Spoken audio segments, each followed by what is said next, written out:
Hey folks, I'm trying again to get my video up. I've had a little trouble in the last few weeks, but hopefully I will be able to post this for you.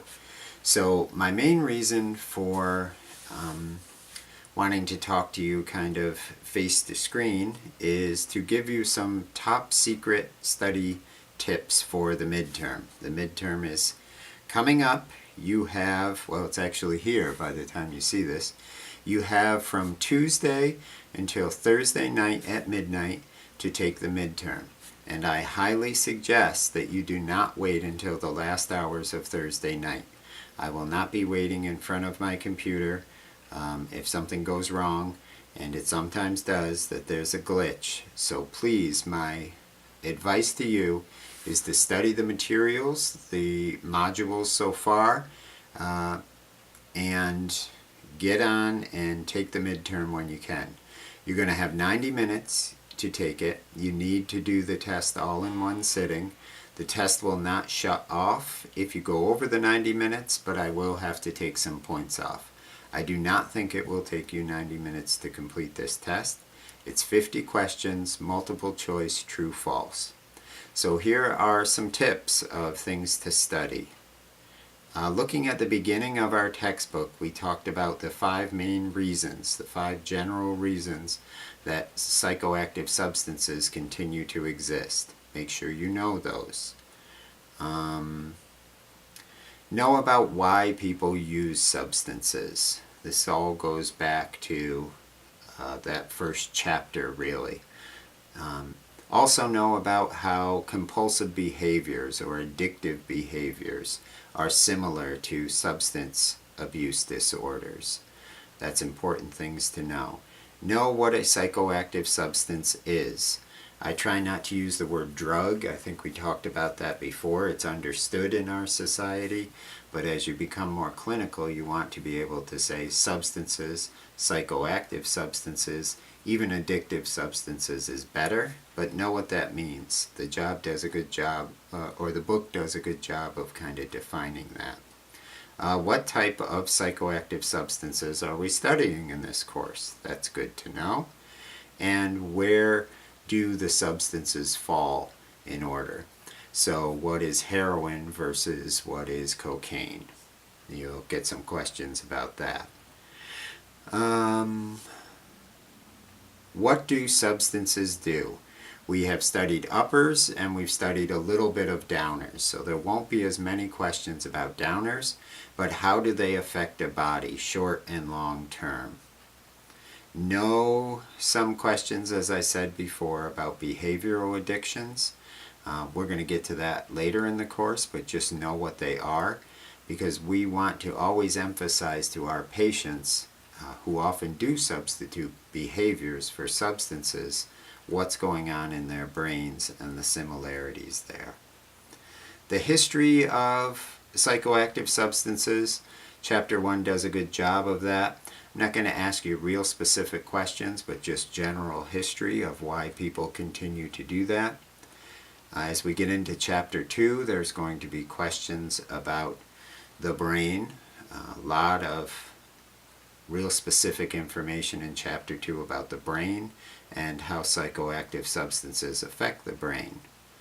Know about the blood-brain barrier and what type of substances cross that blood-brain barrier easy and why they do that.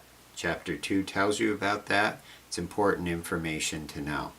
You're going to want to know about neurotransmitters. You're going to want to know how receptors work, that very specific information from Chapter 2. There's some questions about that. Why are substances today different than substances in the past? I think they do a good job of talking about that. People talk about natural chemicals, and the book talks about this too. How many natural chemicals are there out there, and what do those natural chemicals look like? Okay.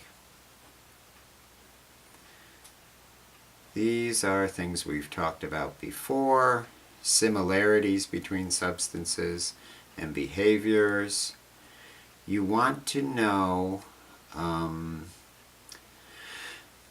body and what happens to our body over time when we use psychoactive substances repeatedly. The body is an amazing machine. It always wants to maintain a certain balance. You're going to want to know the chemical name for that, and also the chemical name when someone has used substances repeatedly, what happens. You don't need to know every single neurotransmitter, but you need to know some that we have talked about. And the biggest one that almost every psychoactive substance affects. You're going to want to know what that neurotransmitter is. What are the fastest ways to get substances to the brain? That's always interesting, and people sometimes have that wrong outside of this course. So know what the fastest way to get substances to the brain is. What is the difference between active and passive transport when it comes to the brain? The part of the brain that controls emotions, what is that? You're going to want to know some information about intravenous drug use. We'll talk more about that as we move forward. But why that is dangerous, what's going on with intravenous drug use. And in general, I think we talk a lot, and we will talk a lot, about the dangers of pregnancy and drug use. We talk about things like contact absorption. Make sure you have an idea about what goes on with that. How psychoactive substances affect not only the brain but the nervous system and body organs. Short and long-term use, as I said before, we did a lot of time, studied a lot with stimulants. So there are several questions about stimulants and how they affect the body and brain. Make sure you know that. Caffeine and nicotine we mentioned as well.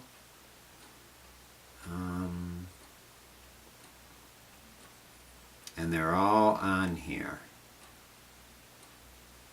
So we've talked a little bit about depressants so far, and there's a few questions toward the end of the exam about depressants. So knowing what type of substances are depressants and how they affect the body is going to be important. And I think if you study those things, make sure you've done those readings, look at the study guide I put up there for you, and most importantly, give yourself the time to really sit down and take this exam without being disturbed. You will do just fine.